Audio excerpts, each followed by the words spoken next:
नमस्कार। 12वीं अपने पिता से कहता है, अपने मन में जिस तरह प्रतिशोध था आपके पिता के बारे में वो किस तरह प्रतिशोध करना चाहता था, इसके बारे में बताते हैं कि हाँ पिता, प्रतिशोध, आपने मुझे अपमानित किया है, सभी सभाओं में अपमानित किया है। इस अपमान से मुझे मेरे मन में आपके प्रति प्रतिशोध, मैं आग से मेरे मन में आग जल रहा था आपके प्रति, क्योंकि हर पिता को अपने बेटे की उन्नति से क्या होना चाहिए, प्रसन्नता होना चाहिए था। लेकिन आपके मन में मेरे प्रति ईर्ष्या है करके मैंने सोच रहा था। और मेरे पिता हमेशा ही मुझे अपमानित करते। जब तक मेरे पिता वर्तमान है, जब तक मेरे पिता जीवित रहे, तब तक मुझे इस तरह अपमानित, लांछित होना, तब तक मैं इस तरह लांछित होना रहूँगा करके वो अपने प्रतिशोध के बारे में पिता से कहता है। और कहता है, मैं पहले आत्महत्या करने के लिए जा रहा था, लेकिन मुझे पता है आत्महत्या करना जघन्य पाप है करके, इसलिए मैंने और सोचा कि मेरे पिता को मेरे प्रति मंगल कामना नहीं है, मेरे प्रसिद्धि से उसे प्रसन्नता नहीं है। वो हमेशा मेरे दोष को ही निकलते रहते हैं, वे मुझे लांछित करते हैं, वे मुझे अपमानित करते हैं। विद्वत मंडली में वे मेरा अपमान करते हैं, मेरा परिहास करते थे। इस तरह अपने पिता की इस बर्ताव से 12वीं सहन नहीं कर सकता। और श्रीधर कहता है, मेरा अभिप्राय विद्वत मंडली में ही तुम्हारे दोष निकलने का रहा है। और श्रीधर कहता है, तुम कहते हैं ना सभी सभाओं के सामने आपने मुझे अपमानित किया करके, लेकिन मेरा उद्देश्य क्या है, तुम्हारा इस तरह पांडित्य से तुम्हारे मन में जो अहंकार है बढ़ना, इसको रोकना है। इसलिए मेरा उद्देश्य क्या है कि विद्वत मंडली में, अभिप्राय है विद्वत मंडली में तुम्हारे दोष निकलना है। इसका मतलब दोष निकलने से तुम्हारा अहंकार नष्ट हो जाता है करके, इसलिए मैंने विद्वत मंडली में तुम्हें अपमानित किया है। 12वीं कहता है, जिन पंडितों ने मेरे ज्ञान को अपने सिर पर पुष्पमाला की भांति धारण किया, उन्हीं पंडितों के समक्ष मेरा अपमान मुझे शूल की भांति कटक गया और आपके प्रति मेरा क्रोध अंतिम सीमा तक पहुंच गया। कहते हैं, आपने जिन पंडितों के सामने मुझे अपमानित किया है, उन पंडितों ने मैंने क्या अपने सिर पर पुष्पमाला की भांति धारण किया है। जिन पंडितों ने मेरे ज्ञान को अपने सिर पर पुष्पमाल की भांति धारण किया, उन पंडितों के सामने आपने मेरे अपमानित किया है। इस तरह इस पंडितों के समक्ष मेरा अपमान मुझे शूल की भांति कटक गया और आपके प्रति मेरा क्रोध अंतिम सीमा तक पहुंच गया। श्रीधर कहता है, मुस्कुराहट से कहता है, अंतिम सीमा तक फिर तुमने क्या किया, इस तरह मुस्कुराहट कर कहता है। और 12वीं कहता है, हाँ पिता, मैं पूरे 8 पहर तक मन ही मन जलता रहा। फिर मैंने यही ठीक समझा है कि पिता के जीवन को समाप्त कर दूं। कहता है 12वीं, मैंने बहुत बहुत बार सोच कर एक निर्णय लिया। क्या निर्णय है? मैंने यही ठीक समझा कि पिता के जीवन को ही समाप्त कर दूं, पिता को ही मार डालूंगा करके मैंने निर्णय किया। श्रीधर कहते हैं, हाँ पिता के कितना अच्छा होता कि मुझे अपनी मृत्यु पुत्र के हाथों में मिलती।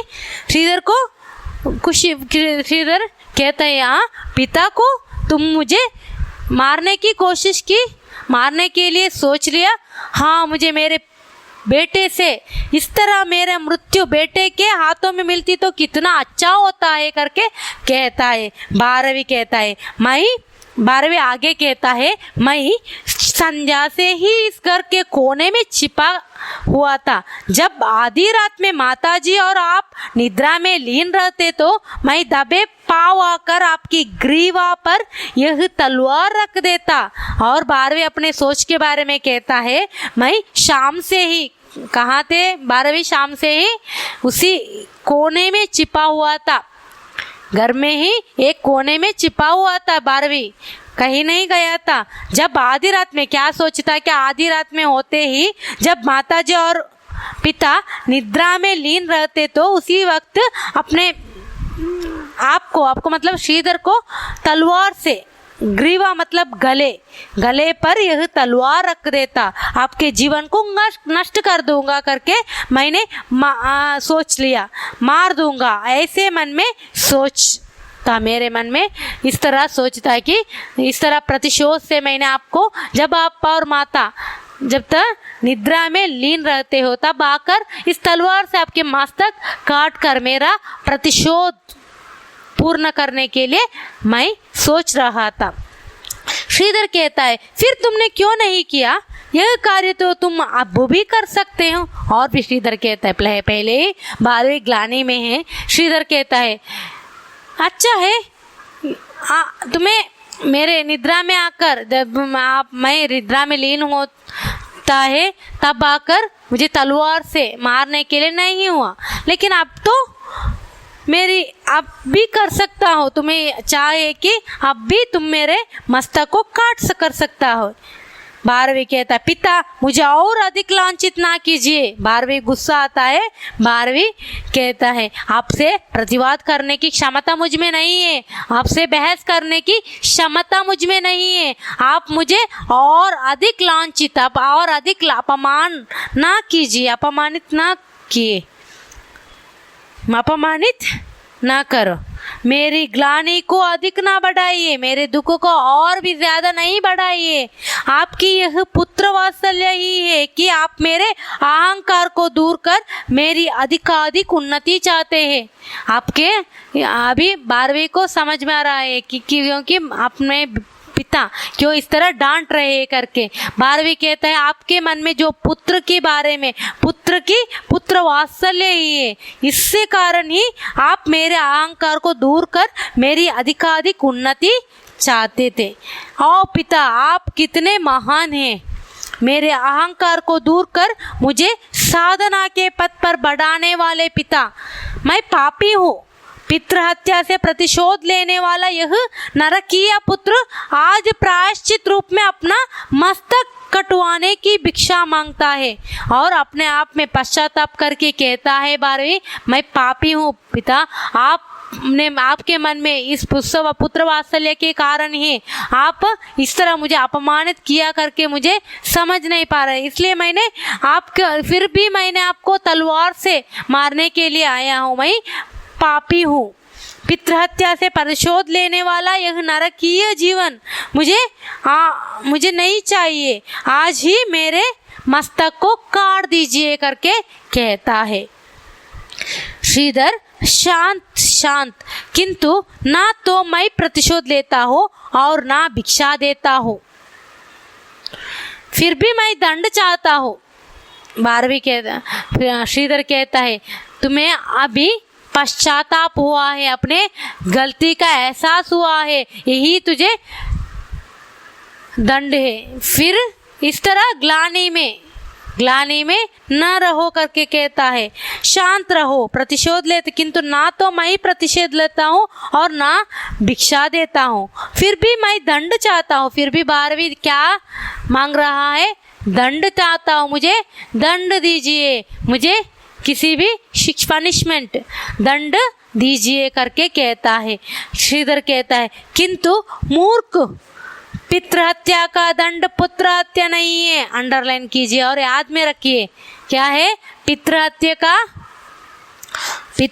का दंड पुत्र हत्या नहीं है। पितृहत्या का दंड क्या नहीं है? पुत्र हत्या नहीं है। 12वीं कहता है, फिर भी शास्त्र के आज्ञा अनुसार जो दंड हो वही दीजिए।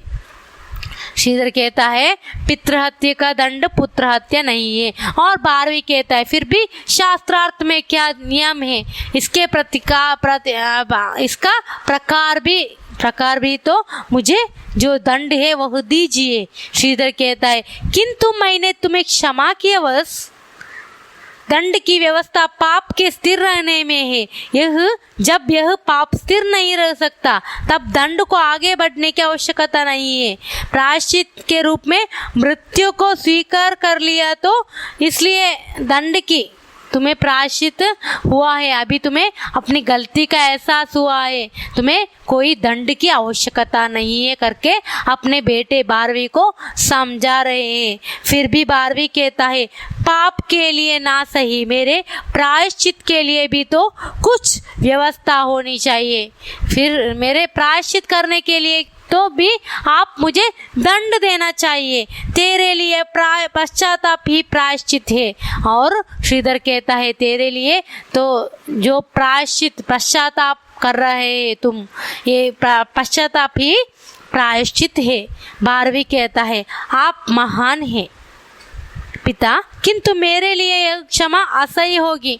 किंतु मेरे लिए इस तरह क्षमा करना मुझे असह्य लगता है, क्योंकि श्रीधर कहता है माता की सेवा कर, आप माता की सेवा कर असह्य को सही बनाओ। श्रीधर और भी फिर भी कहता है तुम इस तरह असह्य है तुम्हारे मन में, तुम तुम्हारे माता को सेवा करके इस असह्य को सही बना लो। बारहवीं कहता है पिता माता की सेवा तो मेरे जीवन की चरम साधना है ही, किंतु यदि आप चाहते हैं कि आपका बारहवीं जीवित रहे तो उसे दंड दीजिए।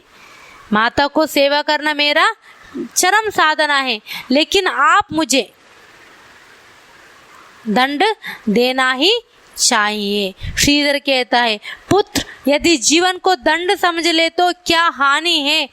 बारहवीं कहता है पिता मैं जीवन को दंड नहीं समझना चाहता, यह ब्रह्मा की विभूति है। इसे चिंता में गुलना, पाप में लपेटना, दुख में बिलकाना सबसे बड़ा अपराध है। इससे तो अच्छा है कि मैं आपकी अनुमति से दंड स्वरूप आत्महत्या जैसा जघन्य पाप, मैंने पितृहत्या जैसा जघन्य पाप को करने जा रहा था। मैंने आपको तलवार से काटना चाहता था, आपको पितृहत्या जैसे जघन्य पाप को करने जा रहा था, इसलिए आपको दंड तो देना ही है, मेरे लिए आपको दंड देना ही है। इस तरह दोनों में बहस होता जाता है। पिता श्रीधर कहता है बीच में ही बारहवीं करके इसको बात को आधे में रुक जाता है। बारहवीं पिता मेरे मन की शांति के लिए आप शास्त्रानुसार दंड की व्यवस्था दीजिए, मेरे मन की शांति के लिए भी मुझे दंड दीजिए। श्रीधर के ठीक है मैं दंड दूंगा करके दंड देता है। क्या दंड है इसको याद में रखिए, ये 3 अंक के लिए भी पूछ सकता है। क्या दंड है? पहला दंड इस तरह है 6 मास तक ससुराल में जाकर सेवा करना, और दूसरा दंड है झूठे भोजन पर अपना पोषण करना। 6 मास तक ससुराल मतलब ससुराल में जाकर वहाँ सेवा करना। क्या दंड है? पहला दंड 6 मास तक ससुराल में जाकर सेवा करना, और दूसरी दंड है अपने झूठी भोजन पर क्या करना है, अपना पोषण करना है। यहाँ पर इतना विनंती कर रहा है श्रीधर, यहाँ पर आखिर इस तरह विनंती से इस तरह निर्णय कर लेता है। और आगे कहता है आज से मेरा 12वीं कहता है 6 मास तक ससुराल में जाकर सेवा करना और झूठे भोजन पर अपना पोषण करना, बस ठीक। आज से मेरा यह प्रायश्चित प्रारंभ हुआ, आज से ही मैं शुरू करता हूँ। यह लीजिए तलवार, इसे आप कृपया मेरे मित्र विजय घोष के पास पहुंच दीजिए। इस तलवार को मेरे मित्र से पूछ कर लाया हूँ। इस तलवार को मेरे मित्र कौन विजय घोष के पास पहुंच दीजिए और मुझे इस प्रायश्चित की पूर्ति की आज्ञा दीजिए। मैं आज से ही मेरे इस दंड को पालन करना जा रहा हूँ। किंतु यह प्रायश्चित इसी क्षण से क्यों प्रारंभ हो? तुम इस क्षण में मत करो, तुम कल से शुरू करो करके श्रीधर कहता है। नेपथ बेटा यह गरम गरम भोजन जल्दी से कर ले। धीरे धीरे पास आती हुई तू भूख होगा, जल्दी से भोजन कर ले करके सुशीला आती है। सुशीला वहाँ से आवाज़ आती है। सुशीला कहती है तुम दो दिनों से भूखे हो, आज खाना खा लो करके आती भोजन लाकर आती है। सुशीला खाना लेकर आती है और खिलाने के लिए जाती है। सुशीला पास आकर कहती है ले तुझे मैं अपने हाथों से खिलाऊं, मेरी आत्मा की तृप्ति तो हो जाएगी, मैं जी जाऊंगी। और बारहवीं कहता है अभी नहीं, नहीं माँ मुझे क्षमा कर, 6 महीने बाद तुम्हारे इन हाथों से भोजन करूँगा। 6 महीने के बाद ही, आज मैं नहीं खाऊँ, कुछ नहीं खाऊँगा, मुझे दंड मिला है, मैं 6 महीने के बाद आकर आपके पास आपके हाथों से भोजन करूँगा। सुशीला कहती है 6 महीने बाद, यह बात क्या है? देखिए यह 6 महीने की बात कैसी? श्रीधर की ओर देखकर कहती है 6 महीने के बाद क्या है करके अपने पति से कहती है। श्रीधर कहता है गंभीर स्वर में यह उसका प्रायश्चित है, यह इसका प्रायश्चित है। सुशीला कहती है प्रायश्चित? कैसा प्रायश्चित है? 12वीं यह पिताजी स्पष्ट करेंगे, अब मुझे देर हो रही है, पिताजी आज्ञा दे, माता आज्ञा दीजिए, आप दोनों के चरणों की धूली सिर पर रख लो, अब मैं अपने आप से प्रतिशोध लूँगा। माता प्रणाम, पिता प्रणाम करके माता पिता का चरण को स्पर्श करते हुए वहाँ से निकल जाता है। क्या करते हैं आप, जिस बात हुआ है इसी वक्त से आपकी दंड की प्रारंभ होगा, आप मुझे अब देर हो रहा है, पिताजी आज्ञा दीजिए, माता आज्ञा दीजिए, आप दोनों के चरणों में स्पर्श करता हो करके आशीर्वाद लेकर वहाँ से निकल जाता है। और सुशीला 12वीं मेरे लाल करके कहती है। श्रीधर गया 12वीं तो चला गया करके बाद में सभी बात को बता देता है। सुशीला से क्या क्या हुआ, उसके बीच क्या क्या, श्रीधर और 12वीं के बीच क्या क्या वार्तालाप हुआ, इसके बारे में बताते हैं। सुशीला मेरे लाल लौटाओ नेपथ्य में 12वीं का स्वर प्रतिशोध करते हुए जाता है। कहाँ वो जाते समय, 12वीं जाते समय प्रतिशोध करके कहते हुए जाता है। अब आपने प्रतिशोध लेगा, अब अपने आप से प्रतिशोध ले, इसका मतलब क्या है? अब अपने आप से प्रतिशोध लेगा। जाते ही पहले यहाँ तक जाते ही क्या कहता जाता है? प्रतिशोध। इसका मतलब क्या है? यहाँ प्रतिशोध लेना नहीं है, अपने आप प्रतिशोध क्या करना है? लेगा।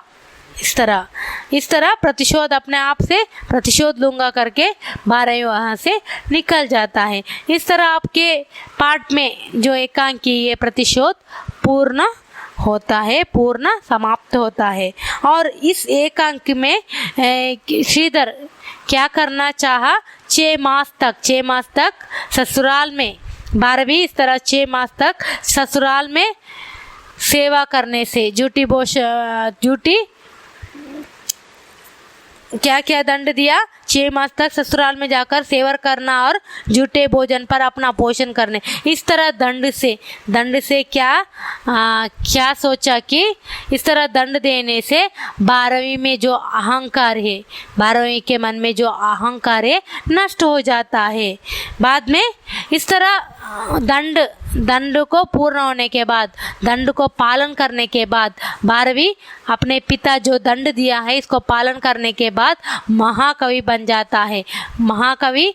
जाता है और बाद में किरातार्जुनीयम करके एक महाकाव्य को रचना करता है। क्या महाकाव्य का नाम क्या है?